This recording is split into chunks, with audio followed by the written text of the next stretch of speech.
So, as you'll no doubt immediately notice, I am shooting this on my phone. Reason being, I've been working with Final Cut Pro. I'm very familiar with it. I also use iMovie at times, but Final Cut Pro is a lot more fun to use. But I'm not really doing any of the editing software. Anyway, YouTube is not helping. YouTube is making it terribly, terribly difficult for me to process everything, get in standard definition. I won't give you all the technical crap, but basically it's just really annoying, and I'm just tired of it. So I'm just reshooting some of these on my phone, see where it goes.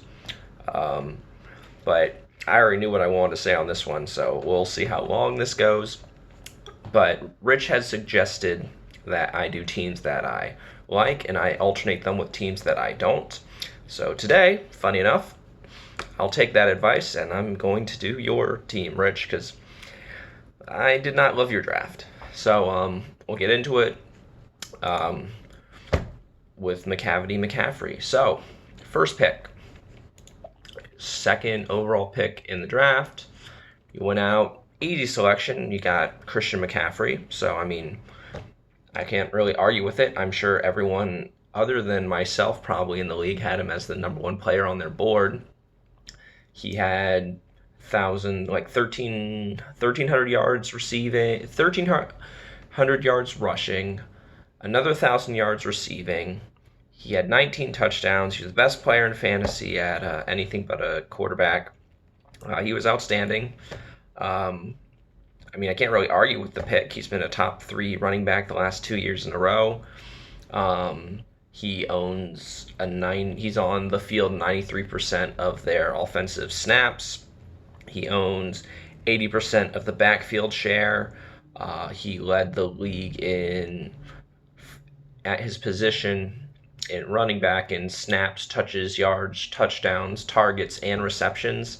So, yeah, I can't really argue with that. That's pretty simple. You knew what you were doing because I had just passed on him. So you take the guy. So simple enough. Obviously, good pick. It's not too much to quibble about it. And then almost immediately, we're going downhill real fast. So your next pick, you took Julio Jones. I had the over-under in the first 2 rounds, as I had told Sarah and Mac, at being 24 running backs being taken in the first 2 rounds. This was lucky number 24, so hit it right on the head. I do not like this pick. I can get into it, but it also kind of ties into the next pick, so we'll go with that as well. So first, Ronald Jones had about 724 yards rushing, about 309 yards receiving, so just a touch, 1,006 yards, a touch over 1,000 yards for the season. He also, so his first 1,000-yard campaign after his first year, his rookie year, he had 77 yards total. So everyone considered it to be his breakout campaign, and he scored a grand total of 138.3 fantasy points, and we took him in the second round. Let me come back to that. And then in the third round, we took Chris Godwin, the wide receiver. Godwin was the number 2 ranked receiver in fantasy last year. He would have been number 1 if he'd been healthy the whole year. He just missed. He just got hurt towards the end of the season, missed the last 2 games. But still, he was fabulous. So he had 1,300 yards receiving, 9 touchdowns. Just outstanding breakout season for him. So why don't I like this pick, and how does this tie into Ronald Jones? Well, the answer to that question is very simple. They play for the same team. They're both on the Bucs. And we can go even more into that. Ronald Jones not only is the Bucs running back, but in his breakout year last year, where he had 138 yards, 138.3 fantasy points, just to give you an example, I had Adrian Peterson. I took him in the 5th round. He had 132.25 fantasy points last year. So you drafted a guy 3 rounds before I drafted someone, and your guy was only 6 points for the entire season better than the guy I took 3 rounds later. Now, you might say, well, Ronald Jones has been getting a lot of play, and that was his breakout year, and he might be better. And my rebuttal would be, how do you know he's going to be better? I mean, Tom Brady's there, but Ronald Jones is a very bad pass blocker, and he is notorious for having what they call stone hands. He's not very good at catching the ball. So, I mean, do I think he'll get 1,000 yards again? I mean, between rushing and receiving, yeah. Do I think he'll get his 6 touchdowns? Yeah. Is he going to be in the neighborhood of 140 points? Yeah. Do I want to spend a second-round pick on that? No. It's very difficult for me to see a way that Ronald Jones has a better season than he did last year. It's also very difficult for me to see a way that he's on the field all that much, just because and he gets a lot of production, because, as I mentioned, you took Godwin, and the Bucs have a lot of offensive weapons. You have Chris Godwin and Mike Evans and Rob Gronkowski and O.J. Howard and Cameron Brate. We add Ronald Jones to that. We add LaShawn McCoy to that. We add Keyshawn Vaughn to that. We add Darian Gunawale to that. We add the slot receiver, Scotty Miller. I just counted 10 guys. 10 people. It's a lot. It's a lot of mouths to feed. Even if I designate Jones as the number 1 running back right now, and I think he leads the team in rushing, it's not very great because, again, he's only good at running with the ball in his hands. He's not good at pass catching. He's not good at pass blocking. And so that whole part of having Brady, you would typically think it would optimize someone's game. Case in point, James White. It's not like that at all. It's kind of like Ronald Jones is Sonny Michel, and Keyshawn Vaughn will be James White, and I'm not buying Sonny Michel in the second round. That's wild. So, especially when, again, personally, I took Adrian Peterson in the 5th round, and he was only 6 points worse than Jones. So that was a huge reach. I think Ronald Jones was probably the worst pick in the first 2 rounds of our draft, just because it was such a big reach. And it's made worse by the fact that you took Chris Godwin, who's on the same team. So they're going to cannibalize each other. So even when Ronald Jones has big games, you're going to be hoping that Chris Godwin also has big games, because let's say the Bucs score 28 points, so that's 4 touchdowns in a game. You're basically going to be hoping that Chris Godwin gets a touchdown and Ronald Jones gets a touchdown in that game. And I mean, with the amount of other offensive weapons, that's very unlikely.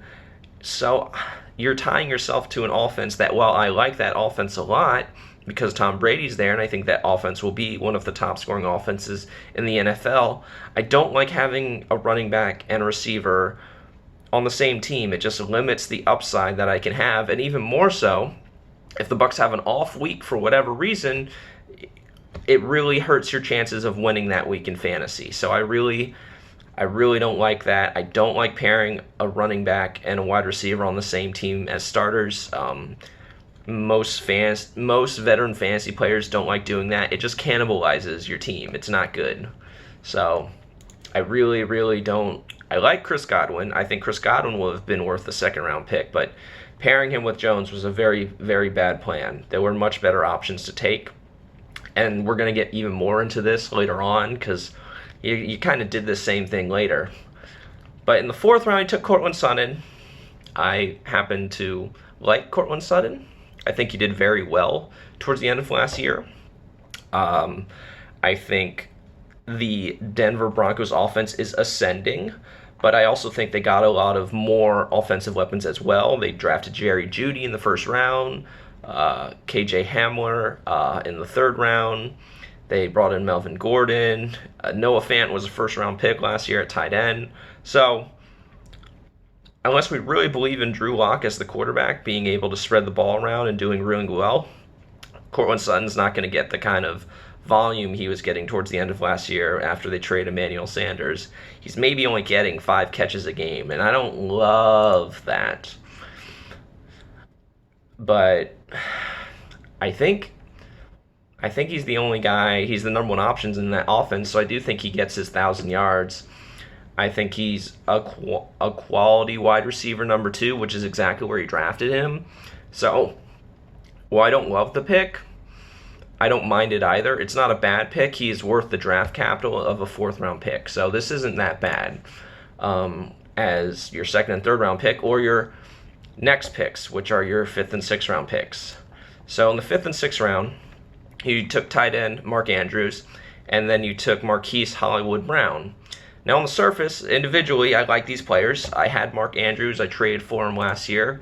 He's the number one pass catching option in a run-heavy Ravens offense.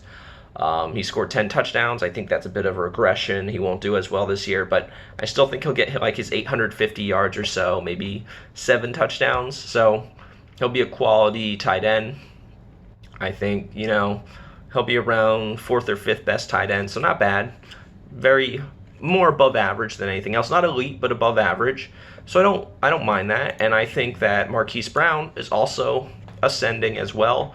He was in and out of the lineup last year. He didn't even have 50 receptions. He was very boomer bust, as Matt can probably tell you from some of the games he had him for. But I think if he can stay healthy the whole season, his speed will really help out Lamar Jackson as they try and drive the ball a little bit more downfield to open things up for Jackson to run more. But the reason why I don't like this pick is because, again, they play on the same team. They're both on the Ravens. So now we have a tight end on the Ravens and a wide receiver on the Ravens, and they're cannibalizing each other. We're hoping that essentially we're tied to the Ravens having a good week, because if they have an off week, then again we're dead in the water, and it's probably not good for our fantasy option.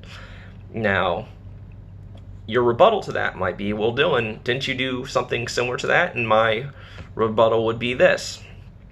Yes, I did. I took Julio Jones in the second round, and then I later took Hayden Hurst in the sixth round. But I did that, and when I took Julio, I was aware that, hey, I want Hayden Hurst later on. He's a tight end I was looking at. He was one of those plant the flag players for me. If you're not sure what plant the flag means, it essentially means I really believe in this guy. I'm going to overdraft him relative what his average draft position might be, because I really want him on my team. Doesn't matter the draft costs. So that's what Hayden Hurst was for me, that going into the draft. He was one of those plant the flag players that I want on my squad.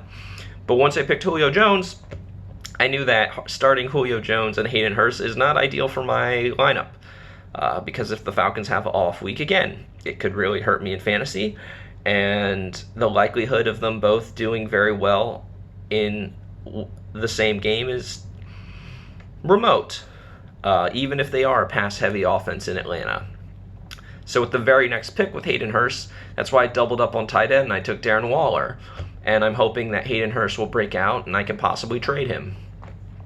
So this is some overarching fantasy advice. But first, don't take running backs and wide receivers that are going to start for you that are on the same team. Don't take tight ends and wide receivers we'll extend that. Don't take tight ends, wide receivers, and running backs that are on the same team and have them all start for you. That's not a good idea. That's tying way too many players to the same team, and if that team doesn't do well, it really hurts you. So I don't like that. And the second thing is, you don't typically have to do as much research. I'm sure I know a lot of people with everything with COVID didn't do a ton of research for this draft, and I understand that. Just be aware of maybe not what specifically other players are doing. You don't have to worry about oh, I'm afraid Dylan's going to get multiple running backs, so I take Ronald Jones kind of thing. But just be aware of what kind of pattern is going on during a draft. That would be my advice for most people. And what I mean by that is, you took Ronald Jones at the very end of a running back run. And so essentially there was just a huge run on running backs. Again, 23 running backs were taken before Jones. I had about 20 running backs that I wanted to take in the first 2 rounds. But once those running backs were gone, I wasn't going to take anyone. That's why I ended up taking 2 wide receivers.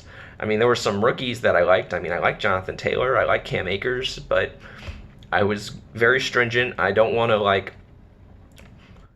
to do something and go away from the value that's there just because I feel I need to do something. When you feel you need to do something, it's usually not very good.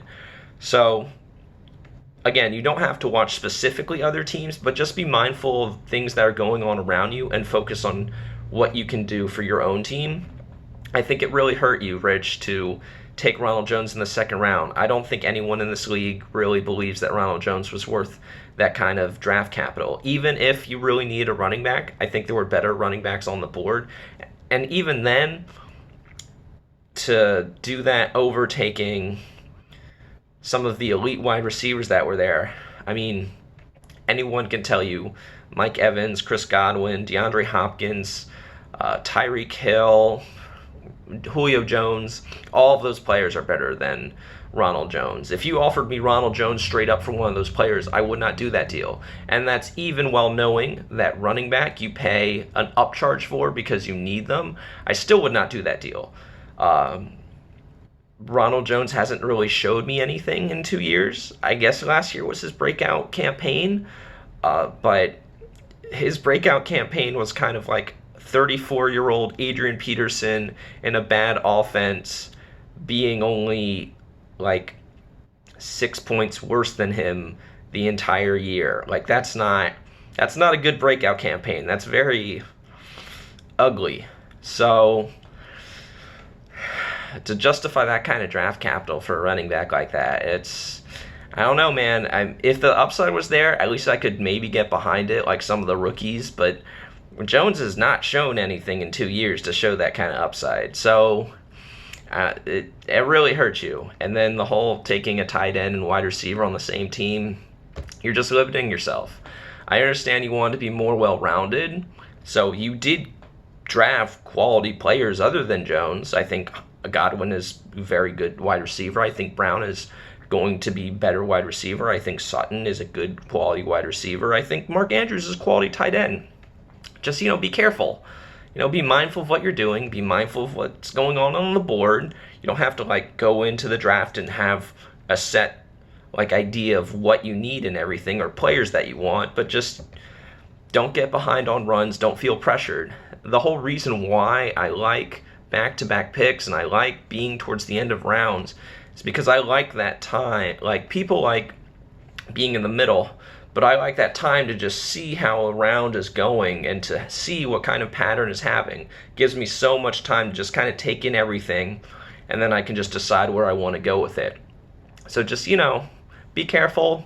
Probably don't draft by me again next year because it's not very good for you. Excuse me. And, I like the players other than Jones. I don't know, man. Tough draft. So I do like your next pick in the 7th round. You took Kyler Murray. I have Kyler Murray as one of the breakout players this upcoming season. I think getting Hopkins in Arizona is great for him. I think the offensive line is better. If the offensive line can even be average, Kyler Murray is probably like a top 7, maybe top 5 quarterback. So I don't mind taking him here. Usually, again, I like to wait on quarterback, but if there's someone that you think of that you want to take in mind, going for him in the 6th or 7th round isn't bad, especially when you filled your other holes. It's all about when you're starting, being Robbie taking Cam Newton in the 2nd round. That's really just what are you doing? You have no idea what you're doing. So Lamar Jackson won the 4th round. Pat Mahomes won the 5th round. People drafted quarterbacks very well this year. I'm very proud of the league as a whole on the waiting for quarterbacks and doing a good job with that. No one overdrafted a quarterback, so I'm very proud of everyone for that. So I do like this pick. This is a quality pick. He's a good player. He just needs to stay healthy. That O-line needs to be average. The team will be better. We then took Keyshawn Vaughn, so we're kind of making up for taking Ronald Jones, but now we're really doubling down on the Bucs backfield. And again, I don't like that. I think this is going to be more of a pass-heavy offense with Tom Brady, especially considering the amount of weaponry on that team. I like Keyshawn Vaughn's talent. I think they brought him in there to eventually take over as the starter. It's going to be some time for that to happen because he's been missing most of training camp with COVID. and they brought in LaShawn McCoy to mentor him, and he does all the things that Jones doesn't do well. So he does pass block, and Brady loves that, and he is a good pass catcher. He has good hands. So I like Keyshawn Vaughn. I think he has some upside. I suppose taking him as possibly the handcuff to Jones kind of makes sense. But I don't know. It just reminds me of taking Jones in the second round. I'm like, man, ooh, that's no me gusta. No me gusta. So we took Darius Leonard in the 9th round. Number 1 linebacker last couple of years. At least he didn't take him in the 6th round. I don't really like taking defensive players. I see them as being pretty interchangeable, especially because they get hurt a lot more. But I will grant you Darius Leonard is elite and he's a starter. We took John Brown in the next round. I like John Brown's rapport with Josh Allen. The rub is that Stephon Diggs is now the number 1 receiver in Minnesota. Or in Buffalo, gosh. Yeah, you got to trade to Buffalo. But I think John Brown has some upside as a deep threat to blowing the top off. And if Allen can develop to be more accurate, then John Brown can have a good season. I don't mind this bench depth. That's a quality pick. Fred Warner, so you took your second linebacker here. I mean, Warner's one of the better middle linebackers. He plays for the 49ers. I don't know how much playtime he'll get with Quan Alexander, so be careful, but he had a very quality season last year. We took Mike Williams, number 1 receiver with the Chargers now, because, I mean, I guess Keenan Allen's technically the number 1 receiver, but I don't really know what that offense is going to look like with Tyrod Taylor or the rookie Justin Herbert. So I don't mind taking Mike Williams. He's a red zone threat. Hopefully the Chargers have some sort of passing game with Tyrod and unlock something. I still remember when Tyrod took the Bills to the playoffs, so hopefully the Chargers can do something along those lines. But I don't mind the Mike Williams pickup. We need to start getting some running backs, though. So 13th round, took safety Von Bell. I mean, okay, he's a guy. He plays safety, sure. Not too much else to say. We took the guy you had last year, Rashad Penny. So the now 3rd string torn ACL running back for the Seahawks. I don't think he's going to be ready to begin the season. He's probably going on your IR. Maybe there's some upside if Chris Carson gets hurt and something happens to Carlos Hyde. So I guess I don't really mind, the pickup. I'd rather get some high upside guys here, but, I suppose it's the 14th round, so if you want to get someone that you're familiar with and you like, I don't mind it. And he was a first-round pick not too long ago, so we took J.J. Watt next round, defensive end. Love J.J., just got to stay healthy. You took a kicker in the 16th round. I don't really like that just because kickers are so volatile, but whatever. Then we're taking another running back, so the handcuff to Clyde Edwards-Helaire, Darrell Williams, okay, maybe some slight upside. And then we took the second tight end, Dallas Goedert, who I think might have a good season despite Zach Ertz being there. I think he's the second most talented pass catcher because he actually stays healthy in Philadelphia, and I think that offense will bounce back. So I made this relatively short. I don't want to harp too much on mistakes you made. I do like the players that you drafted. I think that Godwin, Sutton, Mark Andrews is and Kyler Murray with McCaffrey is a relatively deep quality core. I would be on the lookout for a different flex than Marquise Brown. I would be on the lookout for a different number 2 running back than Ronald Jones. I just don't want to be so tied to an offense that if that offense has an off day, I'm dead. But you didn't do a bad job. I just don't love your draft not because of the players, not because of the talent, not even because of the upside, just because you made the simple mistake of over-investing in offenses. So I give this about a C. It's an average draft. I don't really have anywhere to drop you in on the 1 through 14. Mostly there's just a bunch of teams that depending on injury, could make a run at the playoffs. I think you're there. I don't think you're a playoff team, but I think you're on the cusp.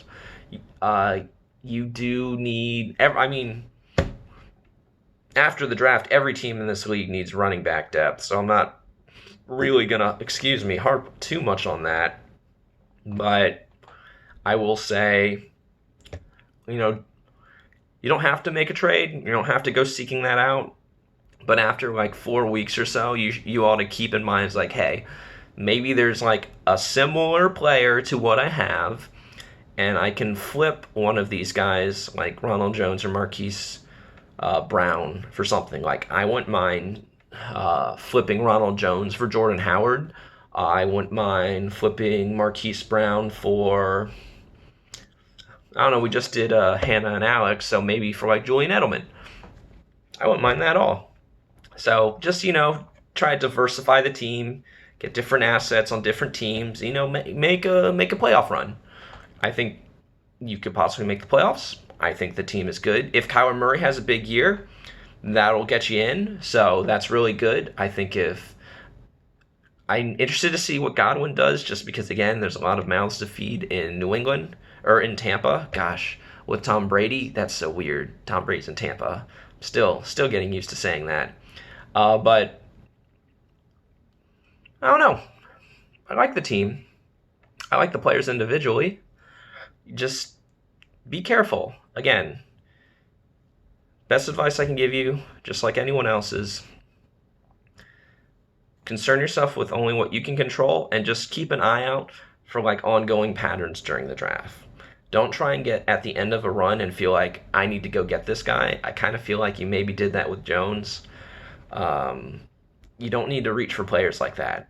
Even if you really feel like you need a running back, like I really felt in the 5th round, I needed a running back with Adrian Peterson, but I considered taking Mahomes, honestly, because I didn't want to be like pushed in. I didn't want to draft someone who I wasn't comfortable with. And if Peterson hadn't been there, and the only other starting running back had been Sonny Michel, and then I would have punted the second running back position and taken Mahomes there, just because I'm not interested in overdrafting someone so much that it puts me at a disadvantage, that I am already at a disadvantage anyway. So just be careful. I really don't like Ronald Jones. I haven't liked him since college, so there is some bias there. But I don't know. Just be on the lookout for things you can possibly do on the outskirts of your team, and possibly trying to break up these duos. And yeah, that's really all the advice I got. But C grade, out of the 14 teams, maybe like team 10, cusp of playoffs and what have you. But yeah, not too much else to quibble about. So if you have any questions, just let me know. I shot this on my phone, so if this looks kind of odd, my bad. Hopefully I can upload this to YouTube today. We will see how that goes. Hopefully.